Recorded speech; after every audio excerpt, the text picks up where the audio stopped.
بسم اللہ الرحمن الرحیم۔ اعوذ باللہ من الشیطان الرجیم، بسم اللہ الرحمن الرحیم وبہ نستعین۔ ہماری گفتگو لمعہ چہارم کے کتاب الجعالہ میں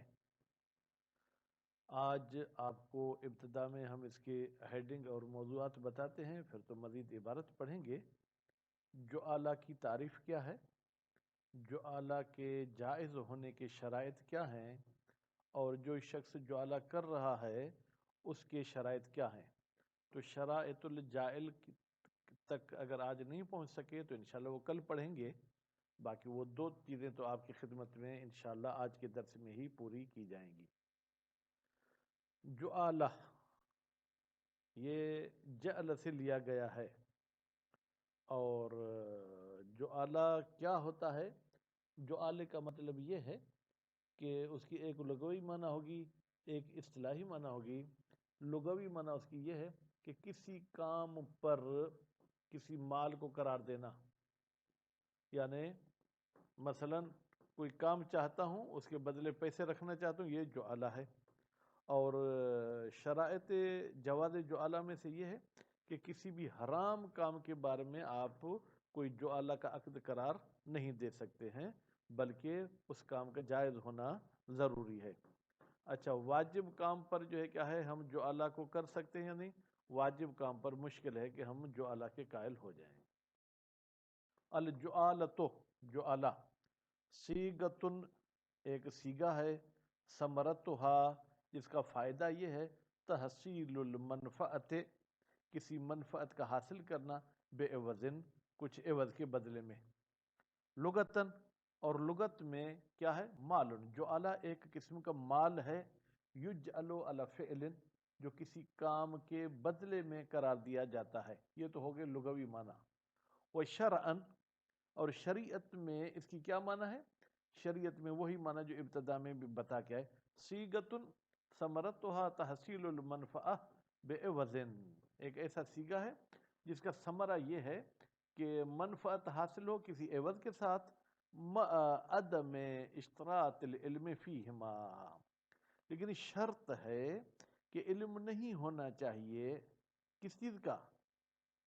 فیہما، ان دونوں چیزوں کا۔ یعنی ہم شرط نہیں لگا سکتے ہیں کہ آپ کتنی دیر کام کرو گے، اور یہ بھی ہم شرط نہیں لگا سکتے کہ مجھے کتنے پیسے دو گے۔ پیسوں کو اور کام دونوں کو ہم مجہول رکھ سکتے ہیں۔ اب دیکھیں، بے عوض ما عدم اشتراط العلم، اس میں علم کی شرط نہیں ہے، جبکہ اجارے میں شرط تھی کہ آپ کو علم ہونا چاہیے، منفعت کا بھی عوض کا بھی۔ جعالے میں دونوں کا علم ہونا ضروری نہیں ہے۔ فیہما کے ضمیر کا مرجع خود بتا رہے، اے فی العمل والعوض، کمن، مثلا کوئی شخص کہتا ہے کمن رد عبدی، جو بھی مجھے میرا عبد لوٹا دے، فلہ نصفہ، تو اس کو میں عبد کا آدھا دے دوں گا۔ پرانے زمانے میں انسانوں کی خریداری ہوتی تھی، آج کل تو یہ قانون نہیں ہے۔ اب دیکھیں، جو مجھے میرا عبد لوٹا دے، اب مال جہالت بہی، جبکہ کام کرنے والا بندہ جاہل ہے اس عبد سے، وہ بے مکان ہی، اور اس کی جگہ سے بھی۔ اب اس عبد کی 1,00,000 قیمت ہے، پتہ نہیں ہے، اس عبد کے ڈھونڈنے میں 1 دن لگے گا، 1 ہفتہ لگے گا، 2 ہفتے لگیں گے، یہ بھی پتہ نہیں ہے۔ وبہذا، یہ جو ہم نے بات کہی کون سی، کہ جہالت پائی جاتی ہے اس جعالہ میں، تتمیز الجعالۃ عن الاجارہ، جدا ہوتا ہے جعالہ اجارہ سے۔ اجارے میں علم ہونا چاہیے، اس میں علم کا ہونا ضروری نہیں ہے۔ اجارہ کیوں کرتے ہیں؟ اللہ تحصیل منفعت معینہ، تاکہ ہم حاصل کریں ایک معین منفعت۔ مثلا ہم جمعے کے دن آپ کی کار کرائے پر لیں گے اور کراچی گھومنے جائیں گے، لأن تعیین شرط فی الاجارۃ، اس لیے کہ منفعت کا معین کرنا یہ اجارے میں شرط ہے۔ وقضا عوض الاجارہ، اور اسی طریقے سے اجارے کا عوض بھی معین ہونا چاہیے۔ بھائی میری کار لے کے جا رہے ہو، مجھے کرایہ کتنا دو گے، وہ کرایہ بھی معین ہونا چاہیے۔ اما عدم اشتراط العلم بالعمل ہونا، لیکن شرط نہیں ہے علم رکھنا، کس کا، عمل کا ہونا یہاں پر، یعنی جو عالم عمل کا علم ہونا یہ تو شرط نہیں ہے۔ وہ موضع وفاق، اس میں سب مولوی صاحب متفق ہیں۔ وہ اما العوض، اچھا جو مجھے کام کے بدلے میں پیسے ملیں گے ان کا علم ہونا چاہیے یا نہیں؟ کہتے ہیں ففی ہے خلاف، عمل کا معین ہونا شرط نہیں ہے، اس میں سب مولوی متفق ہیں، پیسے کے معین ہونے میں اختلاف ہے، یاتی تحقیق ہو، اس اختلاف کی تحقیق انشاءاللہ آئے گی پیرا کی طرف۔ وہ یجوزو، اور کچھ کتابوں میں تجوزو، دونوں صورتوں میں بہرحال جو اعلیٰ مستر ہے وہ ذو الوجہین ہے، اس کے لیے مذکر مونث کے لفظ استعمال کر سکتے ہیں۔ وہ تجوز الجعالت، اور جائز ہے جو اعلیٰ علی کل عمل محلل، ہر حلال کام پر، اور مقصود للعقلاء، وہ کام بیوقوفوں والا نہ ہو بلکہ عقل مند کہتے ہیں کہ ہاں ایسے کام ہونے چاہیے، غیر واجب علی العامل، وہ کام عامل صاحب پر واجب نہیں ہو، یعنی اگر نماز مجھ پہ واجب ہے، مجھے میرا بابا کہتا ہے کہ تم اگر نماز پڑھو گے تو میں تمہیں مزدوری اتنی دوں گا، واجب کام کی مزدوری لینا جائز نہیں ہے۔ اور اسی طریقے سے حرام کام پر بھی جو ہے کیا ہے جو اعلیٰ نہیں کر سکتے ہیں، فلا یصح علی الاعمال المحرمۃ کزنا، تو نتیجے میں صحیح نہیں ہے جو اعلیٰ حرام کاموں پر جیسے زنا ہے، ولا علی ما لا غایۃ لہ معتدن بہا، اسی طریقے سے جو اعلیٰ جائز نہیں ہے علی ما ایسے کاموں پر لا غایت لہ، جس کا کوئی خاص مقصد نہیں ہوتا، جس کی کوئی خاص غرض نہیں ہوتی، معتدن بہا، ایسی غرض کہ جس کو سب اہمیت دیتے ہوں عقلی طور پر، کہ نظف ماء البئر، مثلا کسی کنویں میں پانی زیادہ ہے، ہم کہتے ہیں جو بھی اس کنویں کا پانی خالی کرے گا نکالے گا ہم اس کو اتنے پیسے دیں گے، جبکہ کنویں میں نہ کوئی نجاست گری ہے نہ کنویں کا پانی گندا ہوا ہے، صرف ہم ایک بندے کو بیوقوف بنا رہے ہیں کہ وہ پورا دن جو ہے بھلی اس میں اپنی طاقت صرف کرے پھر بھی کنویں کا تو پانی نہیں نکال سکے گا، تو اس پہ ہم ہنسیں گے۔ وذهاب ليلا الى بعض المواضع الخطیرہ، یا کبھی کبھی لوگ عام طور پر دیہاتوں میں تو ایسے ہوتا ہے خطرناک جگہوں پہ کہتے ہیں رات کو جو جائے گا ہم اس کو اتنے پیسے دیں گے، جیسے کہ ہمارا مشہور ہے کہ قبرستانوں میں جن ہوتے ہیں، قبرستانوں کی صفائی نہیں ہوتی، اب آپ کہتے ہیں بھائی اگر آپ اس قبرستان میں فلاں چیز فلاں قبر پر رکھ کے آئے، ہم صبح کو دیکھیں گے اگر وہ چیز وہاں رکھی ہوگی تو آپ کو اتنا انعام دیں گے، یہ بھی جو الگ غلط ہے، ٹھیک نہیں ہے۔ ورنہ ہوے ہاں، یا کوئی ایک باریک سی جگہ جہاں آدمی کا گزرنا بہت مشکل ہے، آپ کہتے ہیں کہ بھائی اگر ان دو درختوں کے بیچ میں سے آپ گزر گئے تو ہم آپ کو پیسے دیں گے، یہ بھی جائز نہیں ہے۔ مما یقصدہ العابثون، یعنی ایسے کام جو عبث والے فضول لوگ کرتے ہیں ان پر جو اعلیٰ ٹھیک نہیں ہے نا۔ لو کان الغرض بہی التمرن علی الشجاع، ہاں اگر ہماری غرض اس بیہودہ کام سے یہ ہے کہ ہم سامنے والے بندے کو شجاع بنانا چاہتے ہیں، بہت ڈرپوک ہے، ہم اس سے یہ ڈر کی بیماری ختم کرنا چاہتے ہیں، کہتے ہیں کہ بھائی ہاں اگر تم قبرستان گئے تو تمہیں اتنے پیسے دیں گے، اگرچہ بالنفس ہی یہ قبرستان جانے کے پیسے دینا ٹھیک نہیں ہے، لیکن چونکہ آپ اس کی ڈر کو ختم کرنا چاہتے ہیں، اس میں صفت شجاعت پیدا کرنا چاہتے ہیں، پھر تو ٹھیک ہے۔ وَإِضْعَافِ الْوَهْمِ، یا کوئی بندہ وہمی ہے، اس کے وہم کو ختم کرنے کے لیے آپ کہتے ہیں ہاں بھائی ایک آپ نے پلاسٹک کا سانپ رکھا، اگر اس سانپ میں ہاتھ ڈالو گے تو ہم آپ کو اتنے پیسے دیں گے تاکہ اس کا وہم ختم ہو۔ وَالنَّحْوِهِ مِنَ الْأَغْرَاضِ، اور اس قسم کے دوسرے غرض اور مقاصد المقصودۃ للعقلاء، جن کو عقل مند بھی چاہتے ہیں کہ ایسی چیزیں ہونی چاہیے، صح، تو پھر یہ جو اعلیٰ کرنا صحیح ہے۔ وَقَضَى، جیسے حرام کام پر جو اعلیٰ کرنا ٹھیک نہیں ہے، فضول کام پر جو اعلیٰ کرنا ٹھیک نہیں ہے، لا یصح علی الواجب، وہ واجب پر بھی صحیح نہیں ہے، کون کس پر واجب ہو؟ علیہ عامل پر، حرام کام پر بھی جو ہے آپ جو اعلیٰ نہیں کر سکتے، واجب کام پر بھی جو اعلیٰ نہیں کر سکتے، کالصلاۃ، جیسے نماز ہے۔ ولا، اب یہاں پر یفتکرو بھی ہے تفتکرو بھی ہے،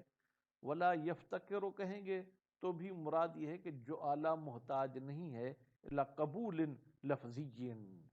کہ عامل آ کے کہے کہ بھائی قبل تو، بل یکفی فعلو، بلکہ کافی ہے کام کرنا، کون سا کام؟ مقتضل استدعاء بہ، جس کی تقاضا کی گئی ہے، یعنی جیسے عبد کے ڈھونڈنے میں آپ شروع ہو گئے، گویا کہ آپ نے جو اعلیٰ کے عقد کو قبول کر لیا، زبان کے ساتھ قبول کرنا ضروری نہیں ہے۔ ولا الی مخاطبت شخص معین، جب عقد جعالہ ہم کر رہے ہیں، یعنی جو شخص عقد جعالہ کرے گا اس کو جائل کہیں گے، اور جو کام کرے گا اس کو عامل کہیں گے، تو کیا جائل کسی خاص فرد کی طرف متوجہ ہو کے کہے من رد عبدی؟ کہتے نہیں، کسی معین شخص کی طرف منہ کر کے توجہ کر کے کہنا بھی ضروری نہیں ہے۔ فلو قال الجائل، اگر جائل کہے من رد عبدی، جو بھی مجھے میرا عبد لوٹا دے، او خات ثوبی، یا جو بھی میرا کپڑے سی دے، بصیغت العموم، اس میں کوئی خاص فرد کا نام نہیں لیا گیا بلکہ عام لفظ کہا گیا ہے، فلہو کذا، تو اس کام کرنے والے کو ہم اتنے پیسے دیں گے، صح، تو یہ عقد جعالہ ٹھیک ہوگا۔ یا فلہو کذا نہیں کہتا ہے بلکہ یوں کہتا ہے او فلہو مال او شیء، جو بھی یہ کام کرے گا اس کو مال دوں گا، جو بھی یہ کام کرے گا اسے کوئی چیز دوں گا، وَنَحْوِهِمَا، یا جو بھی یہ کام کرے گا اس کا میرے جیب میں کچھ حصہ ہو جائے گا، ٹھیک ہے، من العوض المجہول، وہ جو عوض دینا چاہتے ہیں وہ معین نہیں کرتا بلکہ وہ مجہول ہے، صح، تو بھی یہ عقد صحیح ہے۔ کیوں؟ اذ العلم بالعوض، اس لیے کہ عوض کا علم رکھنا، عوض کا جاننا، غیر شرط فی تحقق الجعالہ، یہ جعالہ کے متحقق ہونے میں شرط نہیں ہے، وَإِنَّمَا هُوَ، بتحقیق یہ علم شرط، یہ شرط ہے، فی تشخص ہی و تعین ہی، عوض کے مشخص اور معین ہونے میں، فَإِنْ أَرَادَ ذَلِكَ، ٹھیک ہے، التعین، اگر ارادہ کرتا ہے تعین کا، فَلْيَذْكُرْ جِنْسَهُ وَقَدْرَهُ، تو ضروری ہے کہ عوض کی جنس بھی بیان کرے کہ بھائی مال دوں گا یعنی کیش دوں گا، یا مال دوں گا یعنی بکری دوں گا، وقدرہی، اور جو قدرہ، اور اس کی مقدار بھی بتا دے کہ ایک بکری دوں گا یا 2 بکریاں دوں گا، وَإِلَّا يَذْكُرْهُ، لیکن اگر وہ مقدار اور جنس کو ذکر نہیں کرتا، او ذکرہ وَلَمْ يُعَيِّنْهُ، یعنی جنس تو بیان کر دی کہ بکری دوں گا، مقدار بھی بتا دی کہ 2 بکریاں دوں گا، کون سی دوں گا، تو کہتے ہیں کہ یا اس کو ذکر ہی نہ کرے، یا ذکر کرتا ہے لیکن معین نہیں کرتا، تو تثبت برد، جیسے ہی عامل نے وہ چیز آپ کو لوٹا دی، اس میں اجرت المثل ثابت ہوگی، یعنی کوئی معین چیز نہیں ہے، بلکہ اگر اس نے 1 ہفتہ کام کیا ہے تو ہم جائیں گے مزدوروں کی بازار میں کہ بھائی 1 ہفتے تک اگر اس قسم کا کام کیا جائے تو اس کی کتنی مزدوری ہونی چاہیے، تو جو وہ کہیں گے اتنی دینی پڑے گی۔ وہ فرماتے ہیں یہ اجرت المثل والی بات مشکل ہے، کیوں؟ بِأَنَّ ثبوت اجرت المثل، بھائی اجرت المثل کا ثابت ہونا لا تقتضی صحت العقد، یہ عقد کے صحیح ہونے کی تقاضا نہیں کرتی، بل ہی ظاہرۃ فی فساد ہی، بلکہ یہ اجرت المثل جو ہے کہ ظہور رکھتی ہے کہ یہ عقد فاسد ہے، کیونکہ اگر عقد صحیح ہوتا تو معین شدہ عوض دینا پڑتا، وَإِنَّمَا أَوْجَبَهَا الْأَمْرُ، بتحقیق اجرت المثل کو لازمی قرار دیا ہے کس نے؟ الامر بعمل، اس جائل نے حکم کیا تھا کہ کام کرو، لہو اجرت عادتاً، ایسا کام تھا کہ جس کی عام طور پر مزدوری ہوتی ہے، کما لو استدعاہ ولم یعین عوضا، جس طریقے سے